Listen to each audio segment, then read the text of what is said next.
আসসালামু আলাইকুম ওরহমতুল্লাহ।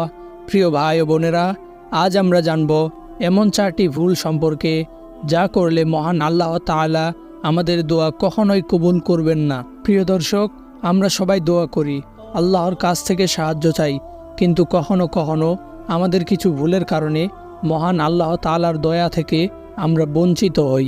আসুন আজ এই গুরুত্বপূর্ণ বিষয়টি জানার চেষ্টা করি। প্রথম ভুল, গুনাহ করে তওবা না করা। মানুষ ভুল করবে, গুনাহও করবে, কিন্তু আসল ভুল হলো সেই গুনাহের জন্য মহান আল্লাহ তাআলার কাছে ক্ষমা না চাওয়া। আল্লাহ বলেছেন, আমার বান্দারা যদি ভুল করেও আমার কাছে ক্ষমা চায়, আমি তাদের ক্ষমা করে দেব।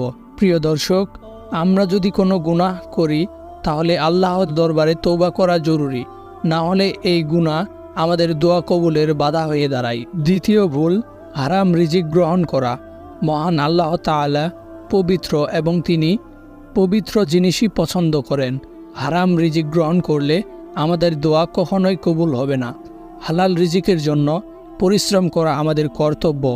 রাসূলুল্লাহ সাল্লাল্লাহু আলাইহি ওয়াসাল্লাম বলেছেন, যার উপার্জন হারাম তার দোয়া কখনোই কবুল হয় না। তৃতীয় ভুল, কারোর সাথে অন্যায় আচরণ করা। অন্যায় করা শুধু গুনাহই নয়, এটি আমাদের দোয়াকেও আটকে দেয়।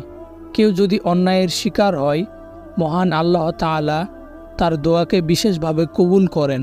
তাই আমাদের সতর্ক থাকতে হবে যেন আমরা কারোর উপর অন্যায় না করি, এবং যদি ভুল করে থাকি তাহলে ক্ষমা চাইতে হবে। মহান আল্লাহ তাআলা অন্তত ন্যায়পরায়ণ, তিনি কারোর প্রতি অন্যায় পছন্দ করেন না। চতুর্থ ভুল, দোয়ায় আন্তরিকতা না থাকা।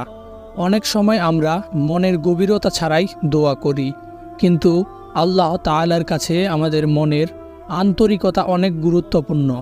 দোয়া করার সময় মহান আল্লাহ তাআলার প্রতি আস্থা এবং ভালোবাসা থাকা প্রয়োজন। মহান আল্লাহ তাআলা বলেন, তোমরা আমাকে ডাকো, আমি তোমাদের ডাকে সাড়া দেব। তাই দোয়া করতে হবে মনোযোগ দিয়ে এবং আন্তরিকভাবে। প্রিয় দর্শক, মহান আল্লাহ তাআলা আমাদের প্রতিটি দোয়া শোনেন, তবে কিছু শর্ত আছে যা আমাদের পূরণ করতে হবে।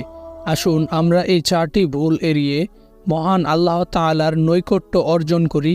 আল্লাহ আমাদের সকলের দোয়া কবুল করুন, আমিন। প্রিয় দর্শক, ভিডিওটি যদি ভালো লাগে তাহলে লাইক করুন, শেয়ার করুন, এবং পরবর্তীতে নতুন নতুন ভিডিও পাওয়ার জন্য আমাদের চ্যানেলটি সাবস্ক্রাইব করে রাখুন।